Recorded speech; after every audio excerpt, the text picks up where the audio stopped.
video, I'm going to share and show how we are going to use GeoGebra to verify and visualize mean value theorem.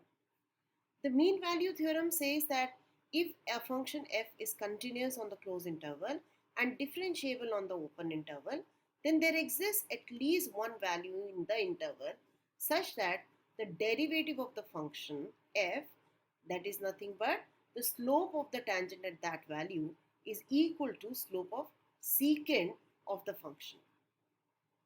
In this activity, the functions that we will be working with are known and given to be continuous and differentiable in the mentioned intervals.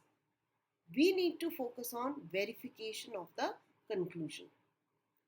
So the GeoGebra is the software that we are going to use, and we will be working in its algebraic perspective. So let's start with a new file of GeoGebra. So if you open a new file of GeoGebra, you may not by default get the algebra perspective, but if you click on the little arrow on the right side, you can change from geometry to algebra. You may also find a grid at the back like this, which if you click again back on this little tab here, it will go away. Use the input bar.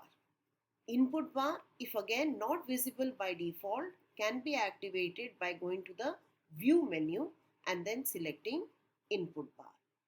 In the input bar, let's type in our first function, f of x is equal to x times of 2 minus x. Press enter and the function appears. Now in this upside down parabola, we need to work and find and check the possibility of the conclusion of mean value theorem. I'm going to just make it a little more clear for us to see this parabola, and the interval that we need to work on is 0 to 1.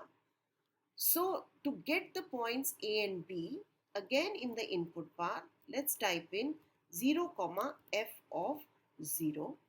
That gives us the point A, and then 1, the value of the function at 1 will give me the endpoint B. Take the line tool and construct the secant. So we have the secant line AB. Let's just change its color so that it's more distinct for us to see. And also we need to understand its slope. So in the GeoGebra toolbar, you will find the by default angle tool, and under the angle tool, you can find the slope tool. When you click the slope tool, it says just select the line. So just click on the line with the slope tool activated. So the slope of the secant line is 1. Now let's take a free point and mark it somewhere between the point A and B on the function. So as you can see, the moment you bring the cursor closer and over the function gets highlighted. So now click and release and you will have the free point in blue. Use escape key or select tool again on, and now drag this point to see that it's actually a free point on the curve. We of course are going to focus ourselves between A and B, but it can move around to any part of the curve. Let's find a tangent to this point C. So in the special lines, that is the perpendicular line tool, you will find the tangent lines. Click on tangent line, it says select point or line, then circle conic or function. So if I select the point C and the function, I get the tangent line. Let's change the color of tangent line to say green. What's the slope of this tangent line? Can be measured using the slope tool. So if I click here and see what the slope is, in this position the slope is negative 1.08. Let's see if I bring this point C somewhere between A and B. Will there be a position where the slope will be equal to the slope of the secant line? So as we move it slowly, you can see the slope is changing and coming very close to 1 and right now it's exactly at 1. And therefore we say that the mean value theorem is verified. And what did the mean value theorem say?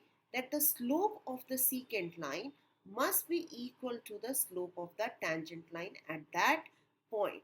So the C that we are searching for is nothing but the point ordered pair 0.5, 0.75 and small c at which f dash c is equal to fb minus fa by b minus a.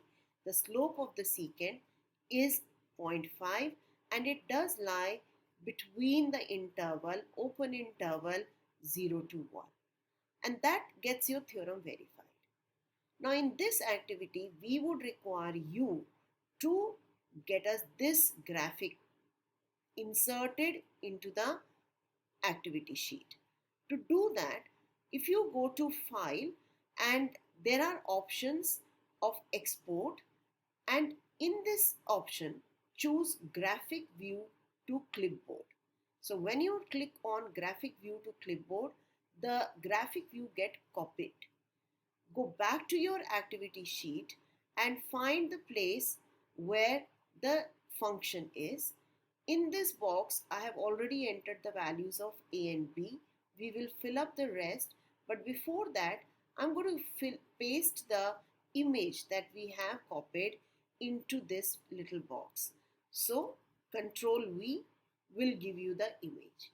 You may need to resize it a little so that it just fits in this box that has been provided for you. Now complete the exercise by writing what the slope is. It was 1 in both the cases. In some cases, you may be able to come very close to the secant slope but not exactly equal to. The reason behind that is that the C value that we find may not be exactly a rounded up decimal value. It could be an irrational number and therefore you may not be able to see it very clearly on your graph. It's perfectly okay as long as you're convinced that there will be definitely a point where the condition is going to be satisfied. And that's what you have to now do for the remaining functions that are provided in the activity sheet. I hope this has helped. So get started with your work and submit it on time.